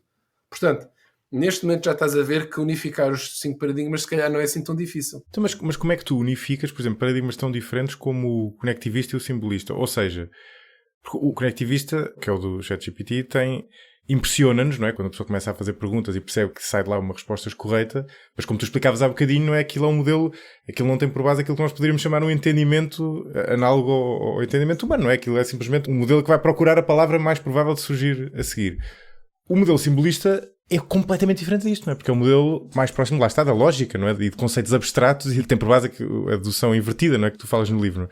Eu estou a perguntar isto porque há aqui uma pergunta mais profunda embutida nesta, é que a minha intuição é que Isto é muito a maneira como o nosso cérebro funciona, é precisamente a combinação entre estas duas coisas, não é? Se quiseres, as heurísticas baseadas na nossa experiência, com uma camada de lógica por cima, e é do diálogo entre estas duas que resulta a razão humana. Mas não faço ideia de como é que o nosso cérebro faz isto, e muito menos sei como é que algoritmicamente se pode fazer isto. Não, aliás, a ideia básica é muito simples e é a seguinte. A representação básica nos métodos simbólicos são as regras. As regras são coisas do tipo, se A e B, C e D, então é. Por exemplo, se o paciente tem este sintoma e aquele, então o problema é a diabetes. Portanto, regras. É a representação fundamental. Nas redes neuronais, a representação fundamental é o neurónio. E o neurónio o que faz é multiplica os inputs por pesos e se estiver acima de um determinado limiar, dá 1, se não dá 0. Agora a questão é como é que unificas estas duas coisas? Muito simplesmente. A regra é um caso especial do neurónio. Okay. Eu, com o neurónio, consigo implementar qualquer regra. E posso ainda mais ter pesos. E a implementação é a seguinte. Eu, aos meus sintomas, dou o mesmo peso a todos eles. Portanto, é um caso muito simples. Somo. E se tenho 10 sintomas, a soma tem que ser 10. E isto implementou a regra. Portanto, eu sei como implementar regras simbólicas com neurónios. Portanto, estas duas representações que parecem à partida muito diferentes, regras simbólicas e neurônios no seu cérebro, intuitivamente são muito diferentes, matematicamente não são. Matematicamente são extremamente parecidas. Portanto, este é um exemplo pequeno. Há depois, como é óbvio, uma série de outras questões, mas este é um pequeno exemplo de como é que este processo é feito. Então, deixa-me fazer outra pergunta que, de certa maneira, relacionada com esta, mas liga àquilo que tu falavas há bocadinho da dificuldade destes algoritmos em generalizar, não é? Olhando para este desafio de encontrar um algoritmo mestre por outra perspectiva, ou seja, esquecendo por momentos estes 5 paradigmas e pensando como é que consegues replicar o cérebro humano, o nosso cérebro parece, mesmo com as suas muitas imperfeições, ter essa capacidade que estes modelos de tipo ChatGPT não têm de dar saltos na paisagem, não é? De aquilo que tu chamavas de generalizar, não é? De chegar a uma conclusão que é diferente daquilo que aconteceu nos últimos 20 minutos. O exemplo da condução que tu davas há bocadinho, não é? Estás a guiar, acontece uma coisa que é completamente diferente do que te aconteceu nos últimos 100 dias, não é? E tu consegues na mesma lidar com ela porque consegues dar esse salto lógico, não é? Como é que tu consegues combinar? E no fundo esse parece-me ser o grande desafio, não é? Como é que tu consegues combinar as propriedades destes modelos de linguagem com essa capacidade lógica de generalizar, não é? Precisamente. Portanto, todos estes métodos são capazes de generalizar, senão não era aprendizagem. Portanto, o que define a aprendizagem automática é generalizar. Portanto, se tu tens uma base de dados de pacientes e dos seus sintomas, os diagnósticos, e a única coisa que faz é ir buscar, então isso é uma base de dados, não é inteligência artificial. Claro, Portanto, claro. A inteligência artificial é quando tens... Agora, a questão generalizar é... para longe, se quiser. Generalizar para longe, precisamente. Exato. O problema de todos, em cada um destes paradigmas, os melhores algoritmos que nós temos hoje, só generalizam para perto. E por isso é que eu penso, nem toda a gente concorda, mas para mim parece-me relativamente claro que mesmo que nós consigamos unificar os melhores algoritmos de todos estes paradigmas, é melhor do que cada um deles individualmente, mas continua só a generalizar para perto. E agora a grande questão é precisamente, mas generalizar para longe, o que é que falta? Exato. Isto é uma questão, para mim, fascinante, porque dá 70 anos desde o princípio do campo que nós temos andado sempre, o que é natural, a adaptar ideias de outros campos para este campo da ciência artificial, mas eu penso que finalmente as ideias fundamentais da ciência artificial não vão vir de um desses campos. Têm que ser inventadas autonomamente, digamos assim. Mas obviamente isso é muito mais difícil. Agora, como é que isso poderá ser feito? Uma das áreas em que eu estou a trabalhar é precisamente uma abordagem nesse sentido.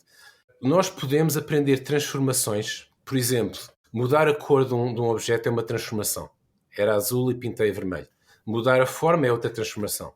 Pôr umas costas num banco e transformá-lo numa cadeira é uma transformação. E há uma área da matemática chamada área da simetria que lida com a combinação de transformações. E, aliás, é uma das áreas centrais na matemática hoje em dia e centrais na física.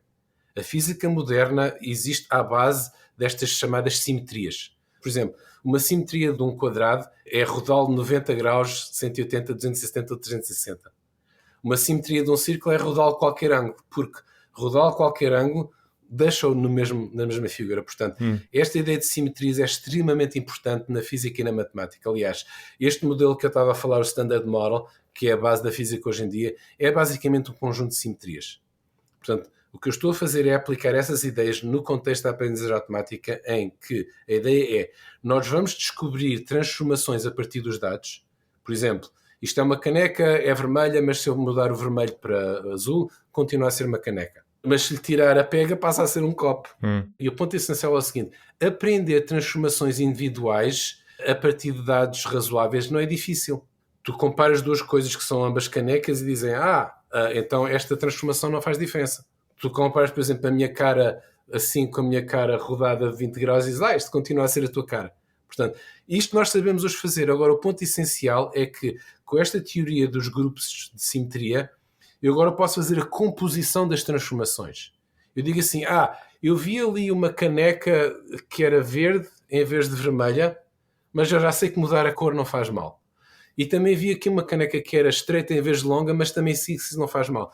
E agora vou ver pela primeira vez uma caneca que é estreita em vez de longa e verde em vez de vermelha. Mas combinando essas duas coisas, eu sei que uma caneca verde e estreita também é uma caneca. E agora, esta combinação de duas transformações, eu posso fazer a combinação de centenas de transformações.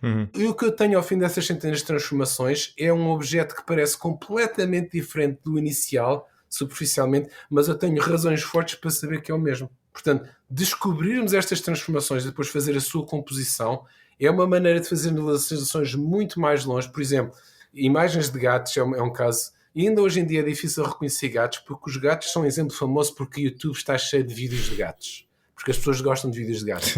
E, portanto, eu sei disso. Eu, por acaso, nunca apanhei esses vídeos, mas ouço sempre dizer isso. O que é bom, portanto. Mas o problema é que, mesmo com esses milhões de vídeos de gatos, reconhecer gatos continua a ser extremamente difícil, porque os gatos são incrivelmente flexíveis. Os gatos podem se pôr em posições completamente esquisitas e tu, quando olhas para uma imagem de um gato numa posição esquisita, imediatamente és capaz de dizer lá, isto sim é um gato, ou não, isto é uma imagem esquisita generada pelo Midjourney num gato que é fisicamente impossível.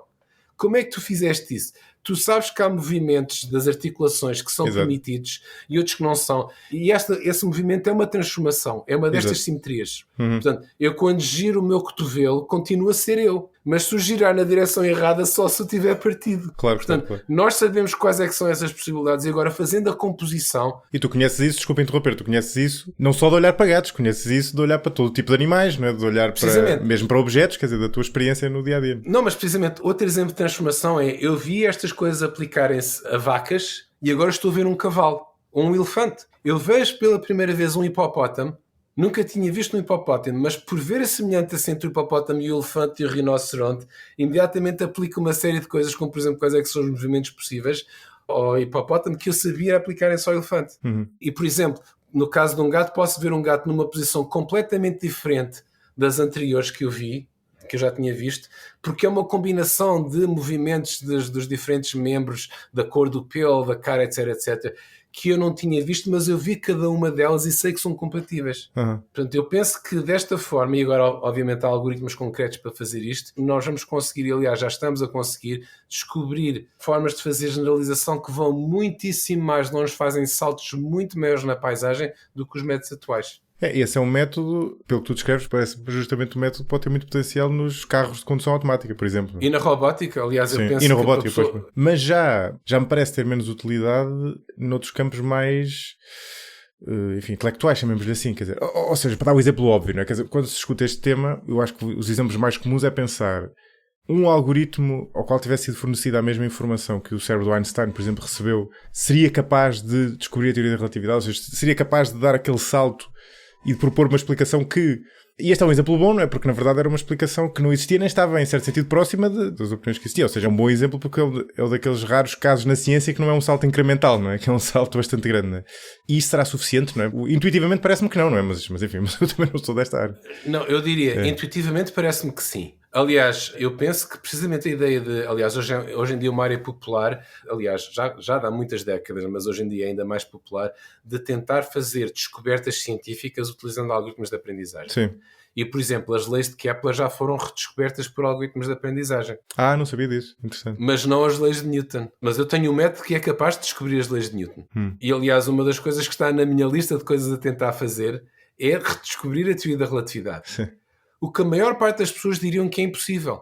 Mas precisamente, por exemplo, o Douglas Hofstadter, que é uma pessoa muito famosa, um dos analogistas mais conhecidos, ele tem um livro em que um dos capítulos é mostrar como as grandes descobertas da ciência foram feitas por analogia. Sim. E é verdade. Incluindo a relatividade.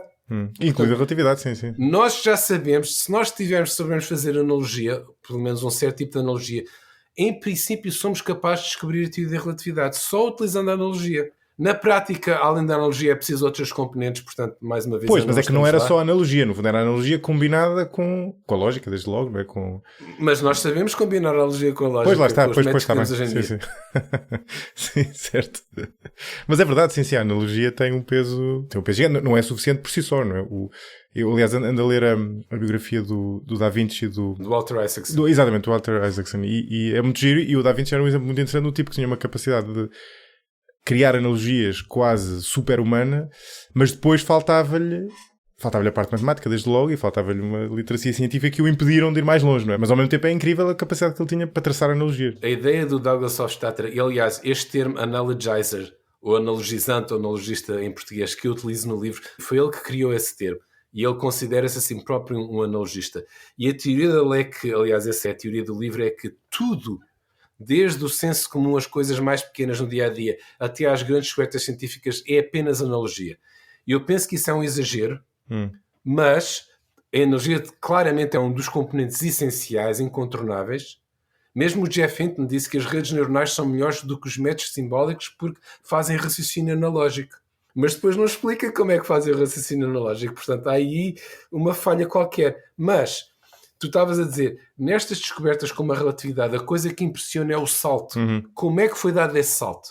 E o salto é dado por analogia.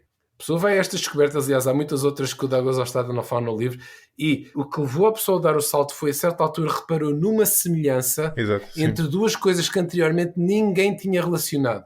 Por exemplo, entre a eletricidade e o magnetismo, ou no caso de Newton, entre o que se passa no céu e o que se passa na Terra. A unificação que ele fez foi entre a mecânica celeste e a terrestre, que supostamente eram completamente diferentes. E o que o levou, o salto dele, aliás, as pessoas não sabem isso, pensam lá, caiu uma maçã. Aliás, mesmo que tivesse sido cair a maçã, o salto dele foi dizer lá, isto é uma história apócrifa, mas usando a história apócrifa para efeitos ilustrativos, qual é o salto? É dar-se conta da semelhança entre a maçã e a Lua. E dizer, tanto a maçã como a Lua estão a ser influenciadas por gravidade. Na realidade, a maneira como ele fez o salto, que tem a ver com o teu ponto, também é preciso o cálculo, ele sabia qual é que era o valor da aceleração na superfície da Terra. Já o Galileu tinha medido, etc, etc. Portanto, e ele também sabia qual era o valor, na sua teoria, que ele nessa altura já tinha mecânica, qual era a aceleração da Lua a rodar em torno da Terra. Portanto, a direção está... Mas essas acelerações são diferentes. O grande passo, o salto, foi quando ele disse, mas se a gente pegasse na Lua e começasse a aproximar da Terra, e ela continuava a orbitar, quando ela estivesse à superfície da Terra, qual é que era a aceleração? E de súbito revelou-se-lhe que a aceleração era a mesma da maçã. E nesse momento, então se calhar a força a que está sujeita a Lua e a força a que está é a mesma. Portanto, houve um salto analógico, mas foi um salto analógico fundado no cálculo. Lá está, exatamente, é essa combinação, e do ponto de vista psicológico, enfim, é difícil imaginar outra maneira de dar esses saltos na paisagem que não a analogia, não é? Exato. A analogia, no fundo, é a ponte, exatamente, não há milagres, não é? É aquilo que te permite fazer a ponte de uma... E eu acho que se nós pensarmos na maior parte das ideias que nós temos individualmente, vêm todas desse tipo de analogia, não é? De repente Enfim, aliás, na verdade, parte do nome deste podcast, perguntam-me muitas vezes, tem a ver... Eu não lhe chamo de analogias, mas chamo-lhe interseções entre áreas diferentes, porque às vezes, ao estás a discutir uma área, tens insights que são úteis para outros, e a inteligência artificial é um bom exemplo disso, não é? Porque como tu explicas, estes 5 paradigmas têm todos inspiração noutras áreas. Pedro, olha, para acabar, havia um tema que não queria deixar de falar, até porque sei que tens uma opinião forte em relação a ele, que é da questão dos perigos da inteligência artificial, tem sido muito discutido agora, e depois tem sempre muita visibilidade nos média, porque depois tens alguns exemplos muito vistosos, como aquele tipo que era engenheiro da Google e que em 2022 disse que aquele chatbot deles, o Lambda, que era senciente, não é? Ou seja, ele não disse que tinha consciência, mas que sentia. Depois tens o Yuval Noah Harari, tens depois o Elon Musk com declarações do género, não é? E, enfim, há sempre toda esta conversa em torno até do chamado conceito da singularidade, que é de repente... No fundo é quase o contrário do que nós estivemos a dizer, não é? Porque nós estivemos a falar das dificuldades em chegar a uma inteligência geral, e aqui é achar que aquilo que já existe pode produzir essa espécie de mega inteligência pela propriedade de se conseguir ir reproduzindo e, portanto, uma vez atingindo esse estado, tornar-se incontrolável. A ideia que eu tenho é que este termo e esta ideia é mais discutida fora da área da inteligência artificial do que propriamente por quem está dentro dela, não é? Apesar destes exemplos mais vistosos. Precisamente, a grande preocupação com os perigos da inteligência artificial vem das pessoas que não sabem nada de inteligência artificial. O que não quer dizer, atenção, desculpa interromper, o que não quer dizer que não devam ser ouvidas, acho eu, ou seja, o que quer dizer é, esse ponto é importante, o ponto que estás a fazer, não é? Diz-nos alguma coisa o facto dos principais críticos virem de fora. Não quer dizer imediatamente que eles não devam ser ouvidos, mas... Não, e além disso, hoje em dia, e isso é diferente daqui a alguns anos, já há críticos, pelo menos pessoas a preocuparem-se com isto, que vêm de dentro do campo. Que é também o que tem levado a esta atenção. Portanto, uma parte da atenção vem do facto de pessoas como Elon Musk, que são muito famosas, preocuparem-se com isso, mas outra parte vem de pessoas como, por exemplo, Yoshua Bengio e o Jeff Hinton, que são dois grandes líderes precisamente do conexionismo, manifestarem esta preocupação. Isto se calhar é perigoso. Portanto, a pessoa também deve compreender porque é que estas pessoas que sabem de inteligência artificial se começam a preocupar com isto. Mas a realidade é que 99% das pessoas em inteligência artificial fazem trabalho dia a dia que está muito longe destas preocupações todas e por boa razão. A ideia de que isto vai conduzir a alguma catástrofe, etc., é absurda. Mas eu acho que é importante nós compreendermos quais é que são os perigos reais e os perigos imaginários. O meu ponto não é que não há perigos reais, porque há, é que atualmente as pessoas estão preocupadas com os imaginários e isso distrai-nos dos reais e, pior ainda, há uma panóplia de perigos com que as pessoas se preocupam, desde os de muito longo prazo, que é a extinção e a singularidade e o Terminator e essas coisas, até os de muito curto prazo, que é a desinformação, a perca de emprego, os enviesamentos, etc, etc. E, portanto, estes são perigos muito diferentes, cada um deles tem que ser discutido individualmente, mas a solução geral, ironicamente, é sempre temos que pôr limites na inteligência artificial. Temos que a regulamentar, temos que fazer moratórias, temos que não deixar... E o que é irónico é que os perigos reais da inteligência artificial derivam todos da inteligência artificial ser demasiado estúpida. A estupidez é que é perigosa. O que é que queres dizer com isso? É porque os problemas da inteligência artificial derivam dos sistemas de IA não serem suficientemente inteligentes. Eles cometem erros, desde os mais curto prazo aos mais longo prazo, potencialmente, porque são demasiado estúpidos. E, aliás, nós podemos já ver alguns exemplos concretos disso. Sim, era o que eu te ia perguntar. Mas o meu ponto é o seguinte. Esta ideia de limitar a inteligência artificial para conter os perigos é precisamente o oposto do necessário. Para diminuir os perigos da inteligência artificial, o que nós temos que fazer é torná-la o mais inteligente possível. Por exemplo, aliás, escolhe.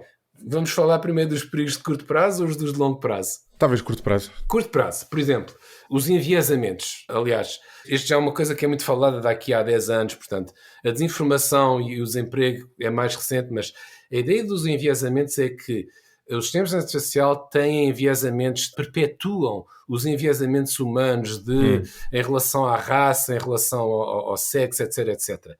E há uma série de exemplos que deves ter visto, porque estão sempre a aparecer nos mídias antigos, em que, olha, este sistema de reconhecimento facial discrimina contra os negros porque dá resultados piores do que para os brancos. O problema não é que o sistema tem enviesamentos, o problema é que o sistema tem menos dados.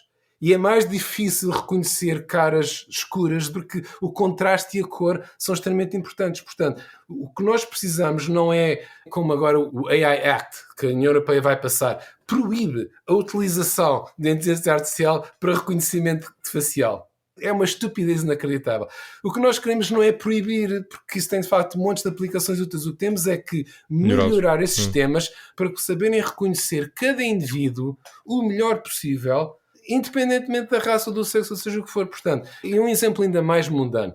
Quando eu hoje faço um pedido de crédito, de cartão de crédito ou de empréstimo para comprar uma casa, etc, etc, pelo menos aqui na América hoje em dia, a análise disso é feita por algoritmos de aprendizagem, que aprendem a prever se tu vais pagar as tuas dívidas ou não a partir dos dados. E mais uma vez, essa é uma área, portanto, com uma grande história de dizer tu tens preconceitos contra as pessoas desta raça porque não lhe dás empréstimos ou dás empréstimos aos homens, mas não às mulheres. Mas tipicamente o que acontece neste caso é sempre que o sistema é demasiado estúpido, não tem senso comum. O sistema nem sequer sabe o que é raça ou sexo ou o que é uma casa, não sabe nada. Isto é assim, fez uma regressão linear, caso mais simples. E o problema é que uma regressão linear tem uma inteligência limitada. Mas, Pedro, eu acho que pode ser mais do que isso. Eu concordo com o teu ponto, enfim, e até de um ponto de vista genérico, não é? Irrita-me sempre quando se tenta proibir, quando se pode melhorar, não é? Mas neste caso pode haver algumas situações em que, quer dizer, no fundo o que estes algoritmos fazem não é muito diferente da mente humana, não é muito diferente daquilo que nós fazemos estereotipando, não é? E o problema dos estereótipos é que são-nos muito úteis, aliás, nós não vivíamos sem estereótipos, não é? Sem esse tipo de heurísticas, só que depois podem perpetuar discriminações, não é? Porque se tu vives num mundo em que pessoas com determinada característica são prejudicadas, e se tu mantiveres esses estereótipos, vais mantê-los. E, portanto, não me choca que tu, em algumas situações, possas impedir a utilização de determinadas ferramentas que serão sempre estereotipantes, independentemente dos dados, não é? Não, mas precisamente, os algoritmos de aprendizagem não são sempre estereotipantes, independente dos dados. Ou seja, o que eu quero dizer é, imagina que tu tens... Os Estados Unidos é um exemplo óbvio, não é? Quer dizer, os negros têm, em média, um rendimento inferior ao dos brancos, não é? Claro que esta coisa de negros e brancos é muito discutível, mas enfim, usando essa simplificação, um algoritmo de um banco, se usar a cor da pele como variável, vai tender a dar, em média, pior nota a um negro do que a um branco. E tu dir-me-ás, sim, mas pode-se tornar o modelo mais complexo introduzindo outras variáveis. E, claro, não é? Eu estou a falar serão sempre casos pontuais, não é? Mas não me choca que em alguns casos tu possas limitar, quer dizer, porque no fundo é um objetivo maior. Não, mas precisamente, isso é um ótimo exemplo, é um exemplo muito simples e muito claro, penso eu. Portanto, qual é o problema e qual é a solução? O princípio geral que eu estou aqui a dizer é que a maneira de resolver o problema é tornar o sistema de inteligência artificial mais inteligente e não menos. Sim. Neste caso, tornamos o sistema mais inteligente. Se, por exemplo, se a variável essencial é o rendimento, então o que nós queremos é que o sistema utilize essa variável como um dos inputs e depois prevê a partir do rendimento e ignora a cor da pele. Claro, pronto. Porque o certo, rendimento, uma vez condicionado a cor da pele, torna-se irrelevante. Sim. Este é, aliás, o exemplo perfeito. Se nós queremos é não discriminar na base da raça, ao estarmos a proibir isto, o que estamos a fazer é causar a discriminação em vez de evitar. Aliás, estou a omitir aqui uma parte importante, que é o seguinte. Historicamente, nos Estados Unidos, havia muita discriminação na base da raça e depois isso foi proibido por lei nos anos 60. Mas depois havia o fenómeno chamado redlining, que é eu quero discriminar contra ti por seres negro e vou utilizar o teu rendimento como uma proxy da tua raça. Né? E então as leis proíbem utilizar essas coisas, como por exemplo o código postal. Diz assim, não podes usar, isto é um exemplo real, não podes usar o código postal para fazer a previsão de se deves ter um empréstimo para comprar, porque isso é uma proxy da raça. Mas agora, olhando para isto do ponto de vista de um sistema de inteligência artificial, eu quero utilizar o código postal porque é utilizando que torna a raça irrelevante. Se eu proíbo utilizar o código postal, causa o resultado mais racista. Não, o que eles não queriam era que utilizasse nenhum dos dois, não é? Não, mas aqui vem outra questão importante que é a seguinte. Eu quero utilizar, banco, eu não sou racista, eu quero apenas prever se tu vais pagar o teu empréstimo ou não. E o código postal é uma variável relevante, independentemente da raça. E o rendimento é uma variável importante, independente da raça. Portanto, eu devo utilizá-las para tomar boas decisões. Agora, se há correlações entre essas variáveis e a raça, isso é outra questão. Não sei qual é a expressão em português, mas estas são na América de disparate impact, que é, os resultados são diferentes para raças diferentes. O disparate impact não implica discriminação. Não confundir a correlação com a causalidade. Claro. Mas, enfim, seja, este é um erro, as sim, pessoas estão... sim. Aliás, nestes artigos todos a falar de investimentos, sistematicamente as pessoas fazem esta confusão entre a correlação e a causalidade. Há um resultado diferente para diferentes raças que não é causado por racismo. E se a gente tenta resolver o problema proibindo o sistema ou tentando, mais uma vez, há uma data de investigação nisto que é modificar o sistema para não ser racista, o que nós estamos a fazer é modificar o sistema para ser racista na outra direção. O que nós devemos fazer é fazer o sistema que faz a decisão, prevê a variável de decisão baseada nas variáveis relevantes, utilizando, por exemplo, o método Bayesiano. E, aliás, há aqui outra distinção extremamente importante que as pessoas nunca fazem, que é a seguinte, e tem a ver com essa ideia que estavas a dizer, portanto, de perpetuar os investimentos. Se os dados de que eu estou a aprender, se o meu conjunto de treino, são as decisões tomadas por seres humanos e o que eu estou a aprender é reproduzir as decisões deles, obviamente vou copiar os enviesamentos deles. Isso é má ideia. Às vezes é o mais fácil. A boa ideia é, eu estou a fazer a previsão de, na realidade, a pessoa pagou o empréstimo ou não. E a realidade é a realidade. Mas a realidade também pode traduzir enviesamentos sociais, digamos assim, não é? Pois pode, mas isso é um problema diferente. Aliás, sim. Não compete à inteligência artificial resolver esse problema. Claro que não, sim. Compete, aliás, isto é o que eu defendo, algumas pessoas discordam, mas o que nós pretendemos da aprendizagem automática é que nos dê uma imagem correta do mundo. Modificar o mundo para ser o que a gente quer, isso é diferente. Claro.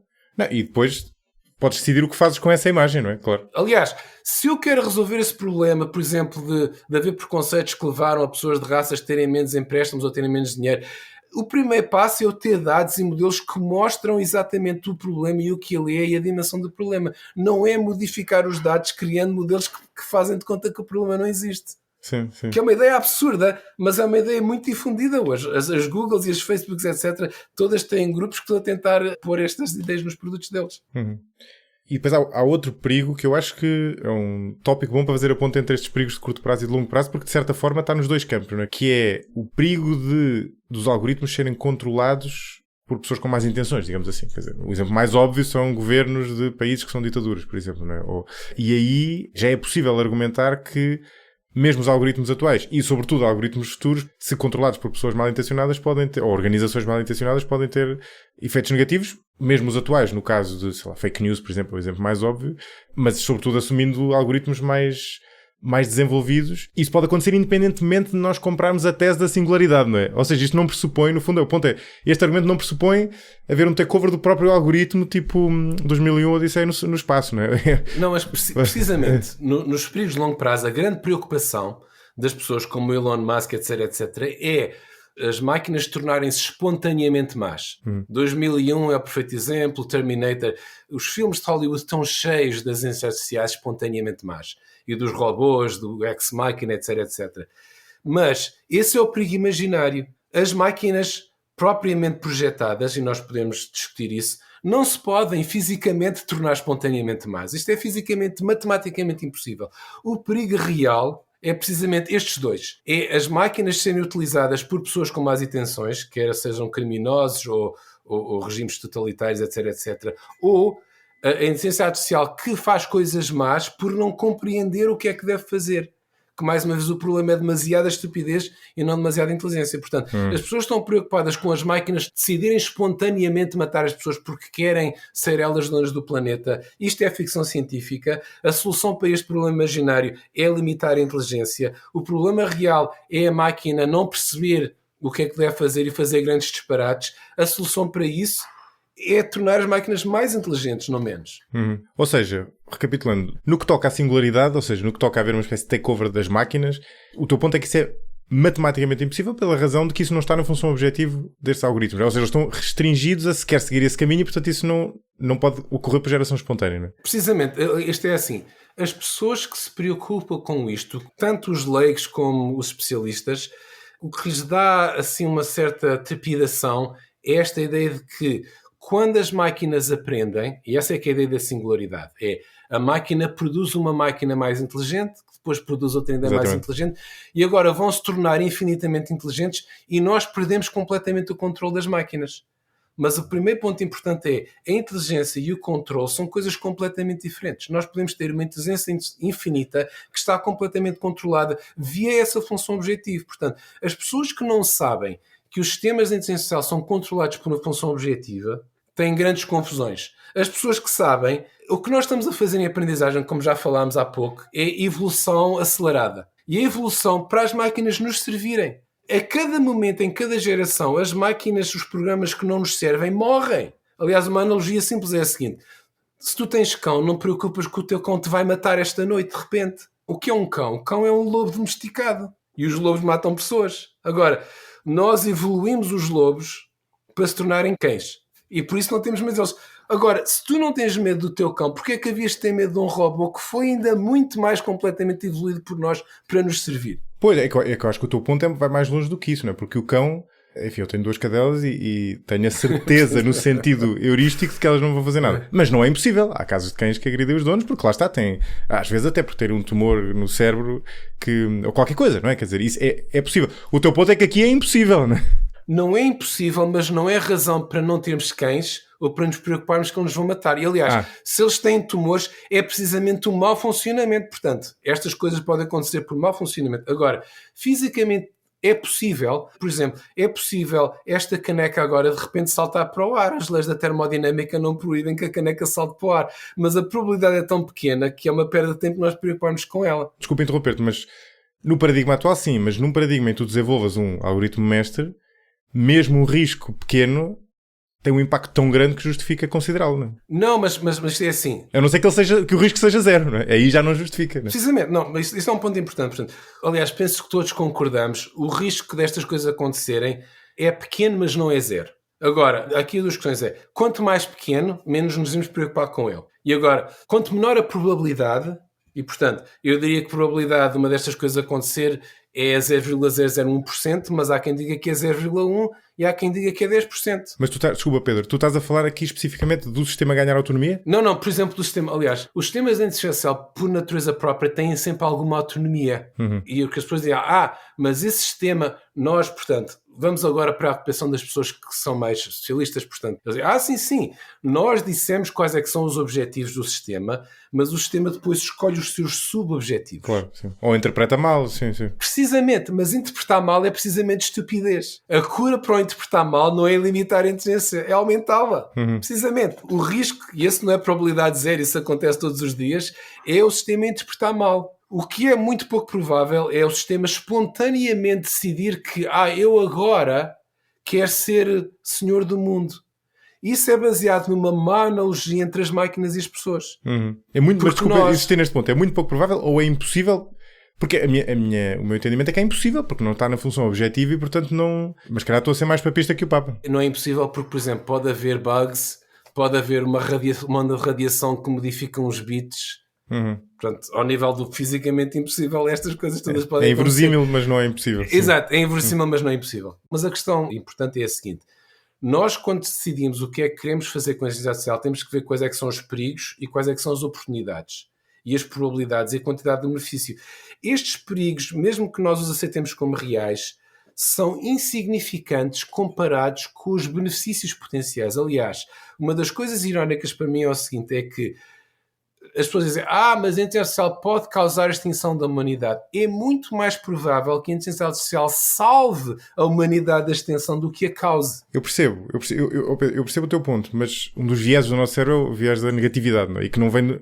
Exato. Não surge do nada, não é? Nós temos mais falsos positivos do que falsos negativos, porque se olharmos para o lado e na savana e parece que vimos um leão, mas não é um leão, se calhar tivemos ali uma libertação de adrenalina escusada, mas se tiver um leão ao nosso lado e nós não virmos o leão, vamos desta para melhor, não é? Portanto, nós temos preocupa-nos mais a negatividade porque, dizendo de outra forma, o risco de um extermínio da humanidade não é recuperável, não é? E o benefício de teres mais gente no mundo ou do aumento da longevidade é bom, não é? Mas não é simétrico, é o que eu quero dizer, não é? Precisamente. Mas continuando com essa analogia, que acho que é uma boa analogia, aliás, não é uma analogia. Este fenómeno todo vem precisamente da nossa amígdala a disparar com o instinto do medo, que vem precisamente disso. Mais vale ter medo dos arbustos, quando eram só arbustos, do que não ter medo quando estava lá um leão te mata. Sim. Mas agora repara, há aqui dois aspectos. A evolução calibrou esse fenómeno. Se tu tivesses tanto medo de tudo o tempo todo que nem sequer saías da tua caverna, morrias de fome. Claro, absolutamente, sim. Portanto, a gente tem que fazer essa não é ilimitado, claro. Exato. Mas o meu ponto é que não é absurdo tu temeres, por muito improvável que seja, um outcome que levasse ao fim da humanidade. Não é absurdo. Não é absurdo. Mas a outra questão que é importante é o nosso cérebro foi condicionado para a evolução para um estado do mundo muito diferente do atual. E na evolução, na pré-história, os benefícios possíveis eram muito limitados. Nós hoje em dia podem acontecer coisas que melhoram o mundo 10 vezes mais, 1000 vezes mais. Nós evolucionalmente só pensávamos no medo porque o melhor que nos podia acontecer era alimentávamos, reproduzíamos, morríamos. O upside era limitado, não é? Sim. A inteligência artificial tem maiores downsides, mas também tem maiores upsides. E nós temos que tomar ambos em consideração. Sim, isso absolutamente. Sim. Bom, Pedro, isto, enfim, só esta parte estava um episódio por si só, mas eu não quero tomar mais o teu tempo.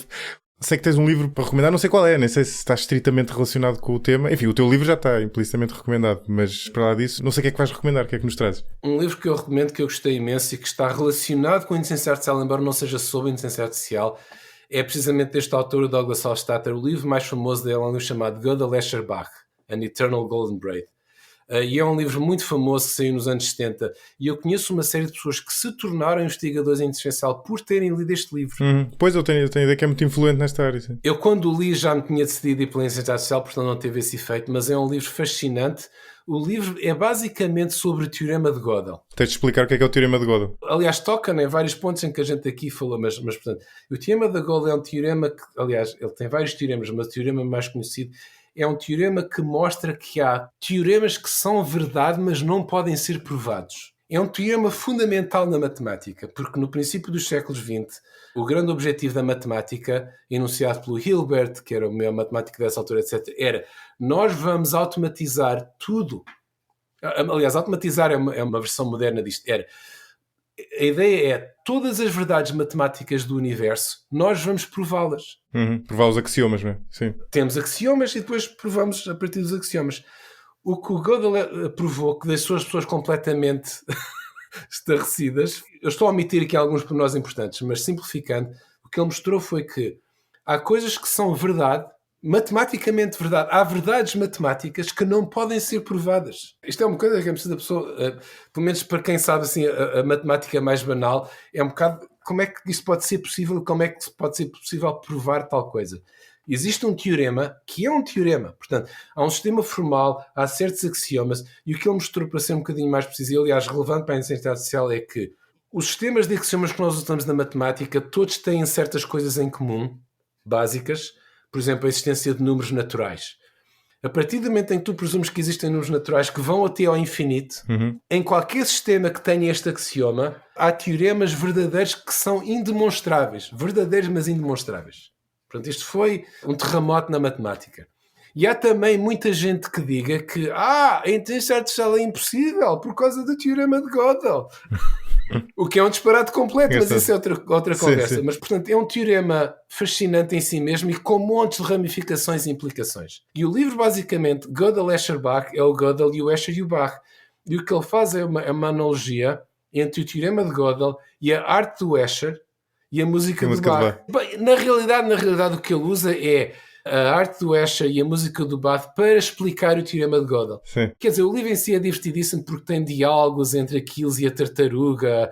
Quer dizer, é um livro extraordinariamente imaginativo e tem puzzles matemáticos e faz uma coisa extraordinária que é, o livro basicamente é sobre lógica e como demonstrar teoremas, que é uma coisa que tu pensas que é demasiado, extremamente seca, chata, e ele torna numa coisa completamente fascinante e ao mesmo tempo explica as coisas a sério, como deve ser. Tu sabes, ao contrário de muitos livros de divulgação em que, pronto, fazem assim umas analogias e a pessoa pensa que percebeu, mas não percebeu. É um livro em que, de facto, tu percebes aquilo a sério e vês também, pronto, e depois ele passa uma grande parte a falar da inteligência artificial, em parte por causa da relação com isto, e em parte porque, pronto, ele também se interessa por ela. Portanto, é um livro extremamente divertido de se ler e em que tu aprendes uma quantidade enorme de coisas sobre várias áreas, desde a matemática até a inteligência artificial, até à música, até à arte. Sim, que giro. E ele tem um mais recente que é precisamente sobre a analogia, não é? Sim, portanto, ele tem vários livros. O que o tornou famoso foi o Gödel, Escher, Bach. E é um dos grandes best-sellers de sempre. Este livro mais recente que eu falei dele chama-se Surfaces and Essences. E o subtítulo é Analogy as the Fuel and Fire of Thinking. Portanto, a analogia como o combustível e o fogo do pensamento. E o que é engraçado é que o Gödel, Escher, Bach saiu nos anos 70 quando dominava a inteligência artificial simbólica e é 100% sobre inteligência artificial simbólica e sobre simbolismo. É sobre lógica e precisamente como é que se manipulam símbolos para chegar a conclusões e a semântica, a sintaxe. Mas o livro em si é uma analogia. E 20 anos depois ele publica um livro a mostrar que isto é tudo analogia. Portanto, o germe da analogia já estava neste livro que supostamente era sobre simbolismo e lógica e etc. Aqui estava no título. É, exatamente. Aliás, o título é a analogia entre os três. Sim. E por acaso agora, só para terminar, eu não te cheguei a perguntar há bocado. Aquele tipo da Google, que em meados do ano passado, portanto, ainda não tinha saído sequer o ChatGPT, isto era sobre o chatbot deles, não é? Que veio dizer que ele se tinha tornado senciente. Qual é a tua interpretação? Não é? O que é que parece-me uma coisa muito bizarra vista de fora, não é? Parece bizarra vista de fora, mas eu sei o que é que aconteceu. Aliás, é bastante simples, que é o seguinte, portanto. Aliás, quando ele diz sentiente, o que ele quer dizer com isso é consciente. Consciente, exatamente. O que ele disse foi que eu estou a falar com uma pessoa. Isto não é um computador. E ele mostrava os diálogos que tive. É impossível ter um diálogo destes com algo que não tenha consciência. Portanto, tem consciência e agora a revelação, etc, etc. Agora, porquê é que isto aconteceu? Por uma combinação de coisas. Muito interessante. A primeira coisa que nós já falámos é que estes sistemas, portanto, era parecido com o ChatGPT, têm uma capacidade inacreditável de parecer humanos. Eles estão apenas a gerar a palavra seguinte, mas estão a gerá-la imitando os seres humanos e têm uma capacidade enorme de fazer isso. Portanto, voltando mais uma vez ao Markov Bot do meu filho, não deve surpreender ninguém que quando tu falas com um destes temas, ele te pareça humano, porque foi otimizado para parecer humano. Ele, em certo sentido, parece mais humano do que muitos humanos, porque é a média, não é? E agora, o que tu fazes e o que ele fez é, tu projetas sobre este sistema qualidades que os humanos têm, mas que o sistema não tem. Incluindo a consciência, as emoções, os desejos, as intenções, essas coisas todas. Portanto, esse é o primeiro passo. E que é muito relevante hoje em dia. Portanto, as pessoas continuam a fazer esta confusão. Mas também começam a descobrir as maneiras todas como o ChatGPT na realidade não funciona como ser humano. Pois, tu vais usando mais e percebes as limitações. Sim. O que é ótimo. Aliás, isso é que é bom que está a acontecer. Isso é muito salutar. Mas o outro passo foi que, o passo final, mas eu vou agora antecipá-lo, foi uma jornalista do Washington Post, muito esperta, que pegou neste tipo e fez uma história, fez um grande escarcéu. Disse, engenheiro da Google declara que o sistema artificial é consciente. E a reação das pessoas é, se isto é um engenheiro da Google, não é um imbecil qualquer, ele deve ser, tem credibilidade. E a partir daí, pronto, isto para ela foi um sucesso enorme, centenas de histórias sobre isto. Portanto, esperteza dela, ou boa capacidade jornalística, digamos assim. Mas porquê é que isto aconteceu? Porque esse engenheiro da Google não foi um dos engenheiros da Google que são especialistas em aprendizagem automática. Porque os que são especialistas em inteligência automática, aliás, essas pessoas riram-se, como eu morri, como todos nos rimos. Quando eu vi essa história, caí da cadeira a rir. Esse foi um engenheiro da Google, do grupo precisamente da Ethical AI. Ela queria entrevistar uma pessoa sobre isto. Foi o grupo da Ética de Inteligência Artificial, que é precisamente o pessoal que trata destas coisas, dos enviesamentos e não sei quantos, que são pessoas que, em geral, não são especialistas em inteligência artificial, pelo menos a este nível. E essas pessoas não quiseram, portanto, encaminharam a jornalista para este engenheiro, que é apenas um engenheiro de baixo nível e, francamente, um imbecil, que estava ali a fazer umas coisas. Aliás, penso que nem sequer era um empregado permanente, ou não sei muito bem qual é que era a posição dele, mas, portanto, é um tipo muito mais ignorante sobre a inteligência artificial do que as pessoas pensam que ele era. Portanto, as pessoas deram à história dele uma credibilidade que ela de facto, e depois, obviamente, perdeu o emprego, mas, enfim, devia ter tido mais cuidado. Isto é o que sempre acontece nestas coisas, não é? E lá está, ou seja, descrevendo apenas como engenheiro, não é? A pessoa depois preenche o resto, não é? Precisamente, as pessoas preencheram essas é o que o nosso cérebro faz, erradamente. Exatamente. E o que é muito importante, porque sem isso não funcionava. Sem isso não vivíamos, não é? Sem isso não dá. Exato. Pedro, olha, obrigadíssimo. Foi uma ótima conversa. Exato. E desafiante. Obrigado. Obrigado, eu. Este episódio foi editado por Hugo Oliveira. Contribua para a continuidade e crescimento deste projeto no site 45grauspodcast.com. Selecione a opção Apoiar para ver como contribuir, diretamente ou através do Patreon, bem como os benefícios associados a cada modalidade.